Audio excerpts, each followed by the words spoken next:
हम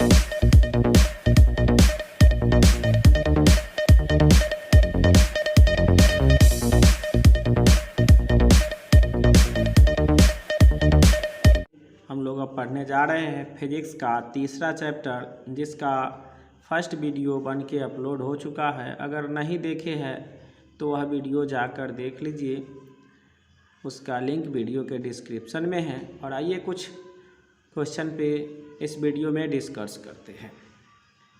तो यहाँ लिखा हुआ है, सबसे पहला क्वेश्चन है इसमें, किसी अंतरिक्ष यात्री को आकाश नीले की अपेक्षा काला क्यों प्रतीत होता है? तो अंतरिक्ष यात्री आकाश में उस ऊंचाई पर होते हैं जहां वायुमंडल नहीं होता और न ही कोई प्रकीर्णन हो पाता है, इसीलिए उन्हें आकाश नीला की अपेक्षा काला प्रतीत होता है। यानी कि जितना अधिक ऊंचाई पर जाइएगा वहां कोई वायुमंडल नहीं है और प्रकाश का प्रकीर्णन भी नहीं होता है, इसीलिए वहां आकाश नीला की अपेक्षा काला दिखाई पड़ता है। अगला क्वेश्चन है, मानव नेत्र में आइरिस का क्या कार्य है? तो मानव नेत्र में आइरिस की सहायता से पुतलियों की आकार को छोटा बड़ा कर आँख के अंदर जाने वाली प्रकाश की तीव्रता को कम या अधिक किया जाता है। तारे क्यों टिमटिमाते हैं? तो तारे प्रकाश के वायुमंडल अपवर्तन के कारण टिमटिमाते प्रतीत होते हैं। हवा की परतों का घनत्व बदलते रहने के कारण तारों से चलने वाली प्रकाश की किरणें इन परतों से अपवर्तित होकर अपने मार्ग से कभी कम तथा कभी अधिक विचलित होती है।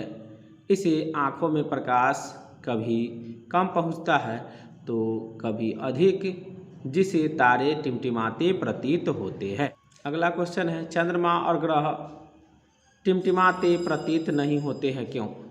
तो चंद्रमा और ग्रह नहीं टिमटिमाते हैं क्योंकि तारों की तुलना में चंद्रमा तथा ग्रह पृथ्वी के बहुत निकट है, अतः तारों को प्रकाश का लगभग बिंदु स्रोत समझा जा सकता है, जबकि चंद्रमा या ग्रह फैला हुआ विस्तृत पिंड जैसा होता है।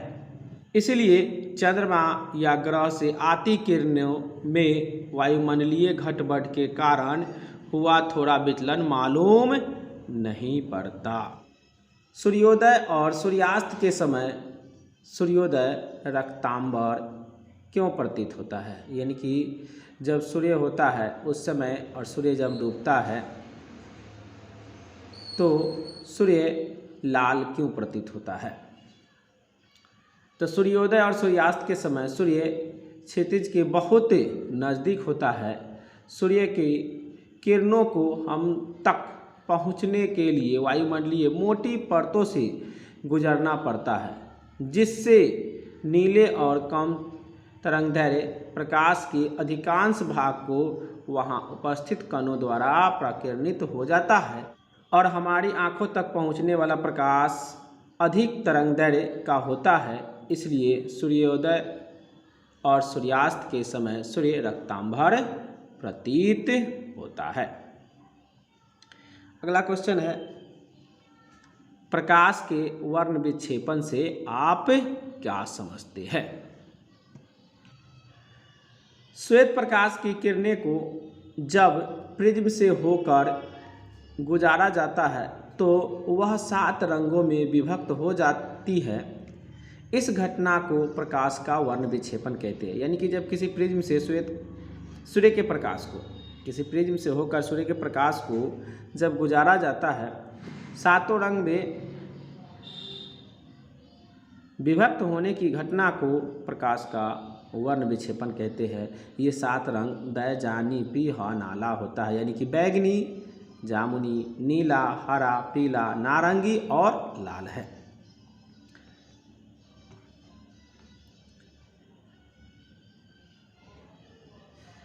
चलिए अगला क्वेश्चन है, स्पेक्ट्रम क्या है? श्वेत प्रकाश के वर्ण विक्षेपण से प्राप्त प्रकाश की रंगीन पट्टी को स्पेक्ट्रम कहते हैं। स्पेक्ट्रम में 7 रंग होते हैं, जैसे बैगनी, जामुनी, नीला, हरा, पीला, नारंगी तथा लाल।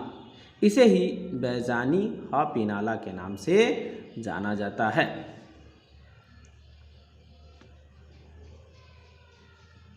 चलिए अगला क्वेश्चन है, सूर्य का प्रकाश कितने रंगों से बना है? सूर्य का प्रकाश 7 रंगों का मिश्रण है। इसको दर्शाने के लिए एक प्रिज्म को लेते हैं, उसको सूर्य की ओर इस ढंग से व्यवस्थित करते हैं कि दूसरी ओर पर्दे पर किरणें विक्षेपित होकर पड़े, फिर पर्दे पर 7 रंग की पट्टी स्पष्ट रूप से दिखाई पड़ती है। इसे प्रमाणित होता है कि सूर्य का प्रकाश 7 रंगों का सम्मिश्रण है।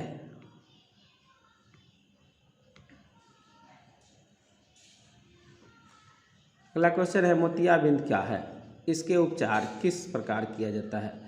आँख के लेंस के पीछे अनेक कारणों से एक झिल्ली सी जम जाती है, जिसके कारण पारदर्शी लेंसों के पार प्रकाश की किरणें को गुजरने में रुकावट उत्पन्न होती है। कभी कभी लेंस अपारदर्शी भी बन जाता है। इसे ही मोतियाबिंद रोग कहते हैं। अब आगे देखिए इसका उपचार किस तरह किया जाता है। इसके उपचार के लिए शल्य चिकित्सा के द्वारा खराब झिल्ली को बाहर निकाल दिया जाता है और उसके स्थान पर उचित शक्ति का लेंस या शल्य चिकित्सा के बाद चश्मा लगाने से ठीक दिखाई देता है। अगला क्वेश्चन है, मनुष्य की आँख और फोटोग्राफी कैमरा में क्या अंतर है? तो मनुष्य की आँख और फोटोग्राफी कैमरा में निम्नलिखित अंतर है। और ये भी बहुत इंपॉर्टेंट क्वेश्चन है क्योंकि बार बार एग्जाम में पूछा ही जाता है। तो चलिए आइए देखते हैं कौन कौन अंतर है। मनुष्य की आँख सजीव होता है तथा फोटोग्राफी का कैमरा निर्जीव होता है। मनुष्य की आँख जो है वह सजीव होता है, फोटोग्राफी का कैमरा निर्जीव होता है। और दूसरा पॉइंट है, मनुष्य की आँख गोलाकार होता है तथा फोटोग्राफी का कैमरा चौसर होता है। मनुष्य की आँख में प्रकाश की मात्रा का नियंत्रण आइरिस द्वारा किया जाता है तथा फोटोग्राफी में कैमरा का नियंत्रण छिद्रपटल द्वारा किया जाता है। मनुष्य की आँख में एक उत्तल लेंस होता है जो वस्तुओं का प्रतिबिंब रेटिना पर बनाता है तथा फोटोग्राफी कैमरा में भी एक उत्तल लेंस होता है जो वस्तुओं का प्रतिबिंब फोटोग्राफिक प्लेट या फिल्म पर बनाता है। अगला पॉइंट है, मनुष्य की आँख में रेटिना पर बना प्रतिबिंब अस्थायी होता है, यानी रेटिना पर जो प्रतिबिंब बनता है अस्थायी होता है तथा फोटोग्राफी कैमरा में फोटोग्राफिक फिल्म या प्लेट पर बना प्रतिबिंब अस्थायी होता है, यानी कि हमेशा के लिए होता है। मनुष्य की आँख में समंजन क्षमता के कारण नेत्र लेंस की फोकस दूरी बदली जा सकती है तथा फोटोग्राफी कैमरा में लगे लेंसों की फोकस दूरी नियत रहती है। चलिए अगला क्वेश्चन है और ये बहुत ही इम्पोर्टेंट है, एग्जाम में हर बार पूछा ही जाता है। रेलवे के सिग्नल का प्रकाश लाल रंग का ही क्यों होता है? तो लाल रंग के प्रकाश का तरंगदैर्घ्य अधिकतम होता है तथा फलतः कुहासा या धुएं में लाल रंग के प्रकाश का कम प्रकीर्णन होता है, अतः दूर से ही लाइन के चालू होने की स्थिति का पता चलता है। इसलिए रेलवे के सिग्नल का प्रकाश लाल रंग का ही होता है।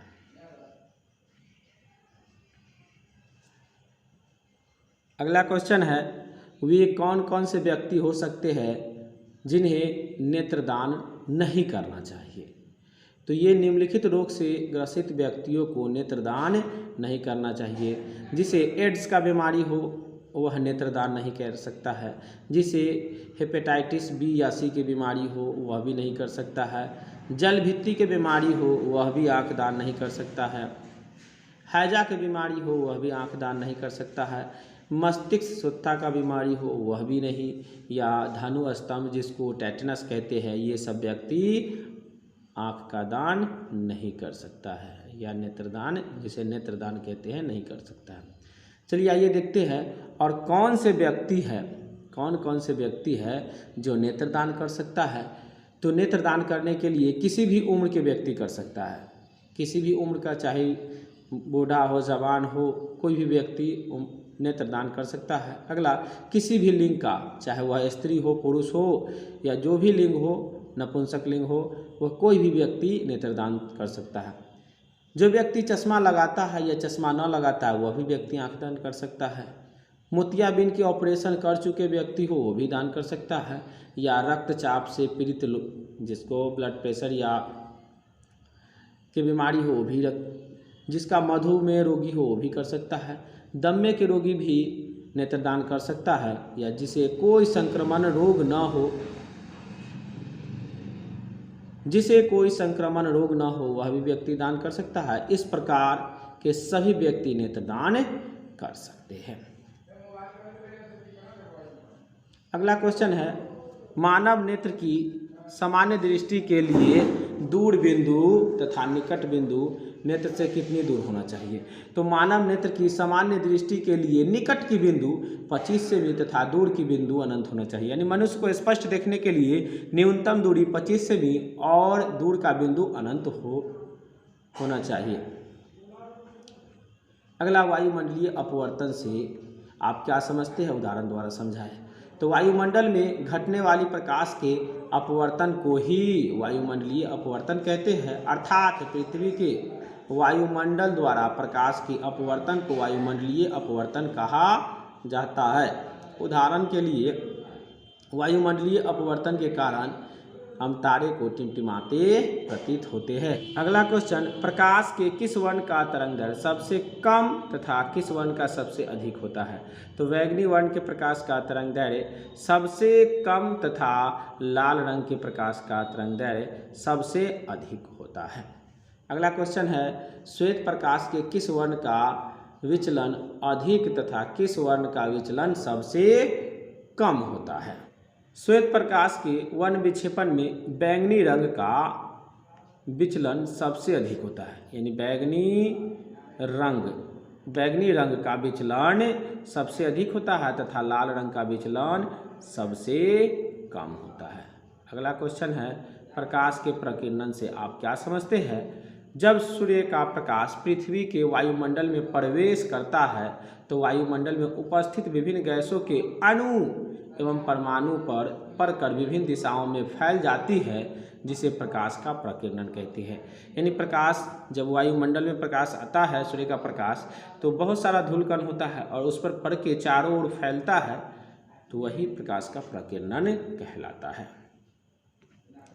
अगला क्वेश्चन है, टिंडल प्रभाव क्या है, उदाहरण द्वारा समझाएं। जब प्रकाश की किरण पुंज वायुमंडल में उपस्थित कणों पर पड़ती है तो उस किरण पुंज का मार्ग दिखाई देने लगता है। इन कणों से विसरित प्रकाश का परावर्तित होकर हमारे पास तक पहुंचता है। इसी कोलोइडी कणों द्वारा प्रकाश के प्रकीर्णन को टिंडल प्रभाव कहते हैं। चलिए, प्रकाश के प्रभाव कहाँ पे देखा जाता है? टिंडल प्रभाव, धूल या धुएं से भरे कमरे में किसी छिद्र से प्रवेश करने वाले किरण पुंज में कणों को उड़ते हुए देखना।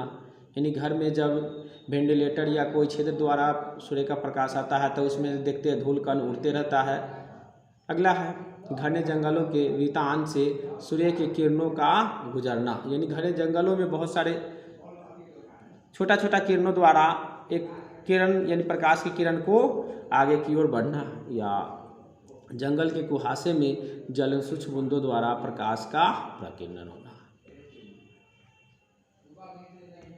अगला क्वेश्चन है, सामान्य नेत्र 25 सेमी से निकट रखी वस्तु को सुस्पष्ट क्यों नहीं देख पाता? यानी कि सामान्य आँख जो होता है 25 सेमी से कम दूरी रखी वस्तु को क्यों नहीं देख पाता है? तो अभिनेत्र लेंस की फोकस दूरी निश्चित न्यूनतम सीमा से कम नहीं हो सकती है। इसे कम करने के प्रयास में आँखों पर तनाव पड़ता है और वस्तु धुंधली दिखाई पड़ती है, इसलिए सामान्य नेत्र 25 सेमी से निकट रखी वस्तु को सुस्पष्ट नहीं देख पाता है। अगला है, मानव नेत्र का सचित्र वर्णन करें। तो चलिए देखते हैं क्वेश्चन।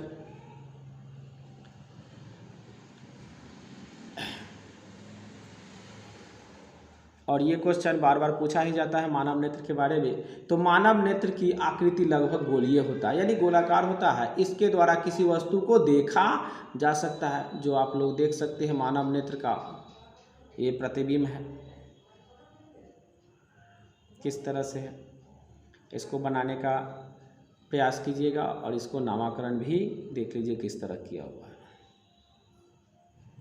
अब देखिए मानव नेत्र में क्या क्या है, तो इसकी सबसे ऊपरी परत को क्लेरोटिक कहते हैं, जिसके सामने वाले भाग में एक पारदर्शी झिल्ली होती है जिसे कॉर्निया कहते हैं। इसके नीचे काले रंग को कॉरोड कहते हैं जो प्रकाश को अवशोषित करता है।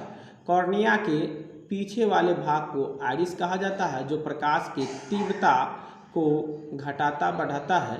आइरिस के मध्य भाग में एक छोटा सा गोलाकार छेद होता है जिसे पुतली या नेत्र द्वार कहा जाता है। पुतली के नीचे मुलायम पदार्थ का बना नेत्र लेंस होता है।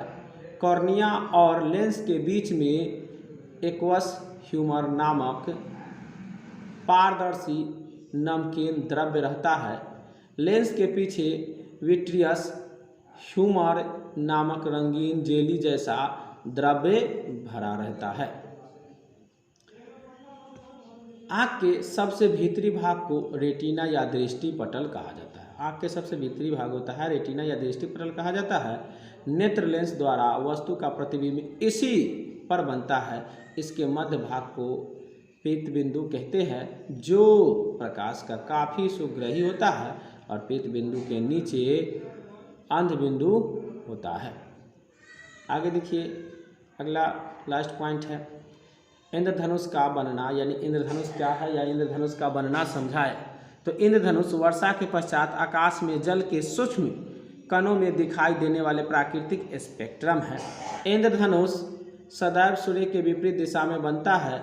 इसके रंग हवा में लटके वर्षा की बूंदों में श्वेत प्रकाश के वर्ण विक्षेपण से प्राप्त होता है। सूर्य के प्रकाश का किसी बूंद में प्रवेश करने पर अपवर्तन होता है और वह अपने घटक रंगों में विभक्त हो जाता है। वर्षा के बाद जब सूर्य चमकता है और हम सूर्य की ओर पीठ करके खड़े होते हैं तो हमें कभी कभी आकाश में अर्धवृत्ताकार रंगीन पट्टी दिखाई पड़ती है। इस अर्धवृत्ताकार रंगीन पट्टी को इंद्रधनुष कहते हैं। असंख्यक वर्षा की बूंदें प्रिज्म सा व्यवहार करती है और सूर्य के श्वेत प्रकाश को उसके 7 रंगों में विभक्त कर देती है और हमें इंद्रधनुष दिखाई पड़ता है। तो आज तीसरा चैप्टर का भी हर एक पॉइंट पे डिस्कस कर लिए हैं। अब तक के 2 चैप्टर का वीडियो बन के लोड हो चुका है। अगर नहीं देखे हैं तो उसे भी जाके देख लीजिए, उसका लिंक वीडियो के डिस्क्रिप्शन में है। और फिर चौथा चैप्टर का फिर इसी तरह एक्सप्लेन करके अच्छा से पढ़ाया जाएगा। आप लोग चैनल के माध्यम से जुड़े रहें और इस तरह के वीडियो देखते रहें।